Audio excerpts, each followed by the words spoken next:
And welcome to the weekly update for March 31st, 2023, the Fixes Update. Dear Stormworkers, this is Update Week. This week is focused on fixes and improvements as we regather ourselves from the big push getting the major update ready for release 2 weeks ago. We have some important fixes, including important fix for multiplayer issues. Please see the notes below for details. In addition to fixes, we also bring some quality updates to different aspects of Stormworks. Probably the most noticeable is the new warning notification that will appear on vehicle spawn. This warning only shows if there is not enough fuel in the workbench inventory to fill all the vehicle tanks to desired level.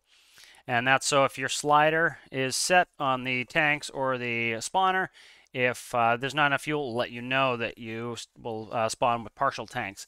We've also fixed some meshes and animations for occupational outfits and moved some of them under glasses category. You may need to re-equip your welding goggles or head mirror in wardrobe to find some weird fun combinations there. Small steam train piston component got a slight remesh to be less tall and create bigger visual clearance on locomotives.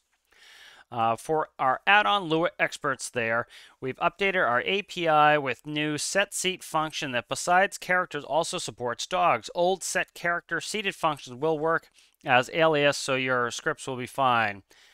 Last but not least, we improved the loop transition from any sound effects that were recently added to the buzzer component. It seems there's also good news for Stormworkers with AMD graphics cards. According to comments on our issue tracker and messages on our Discord server, it seems that the latest AMD graphics drivers solved issues with Lua screens. We've tested both 23.3.1 and 0.2 drivers and can confirm there is no more weird geometric artifacts, black pixels, or entire black screens on in-game monitors. Again, that was an AMD issue. AMD finally put out the drivers to fix it. Thanks to all players giving feedback on merch and sharing their suspicions of what could be in the upcoming updates. As usual, we will release details as we complete the new features so we can be completely confident in what we're announcing. This usually means that major updates are announced 3 weeks ahead and minors are announced as they release. Work continues as normal on upcoming new, minor, and major updates. We're having a lot of fun and can't wait to share more info on the really exciting things we're building at the moment. Much love, Stormworks developers. Let's go through the patch notes. There's a fix where the client sync issues with dynamic objects causing Twilight Zone lag damage, so this is probably one of their multiplayers.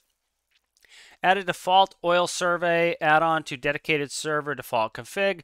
Several new outfit animation issues, so they talked about that up top. Only reset display resolution after crash.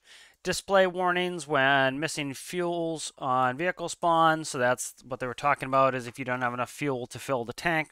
Update fuel rod description and mention uranium ingots. Adjusted small steam train piston mesh. Fixed example nuclear reactor rods not dropping if spawned with infinite power enabled. Buzzer sound effect improvements. Added creature support to Lua seat functions as callbacks. Speedster mission beacon not working correctly. Add safeguards to captain teleports for AI vehicles. Amend a minor typo. It would have been funny if they typoed that one. Rework. Move welding goggles and head mirrors to glasses category. You may need to re-equip your outfit. Most likely that's somewhere in the code where it's trying to call it up from a different section. And because they moved it, you're going to need to put it back in your character so that it calls it from a different area. Add-on Lua added seat, peer ID seat for seated players. Updated set vehicle position safe documentation. Thanks for watching. See you in the next one.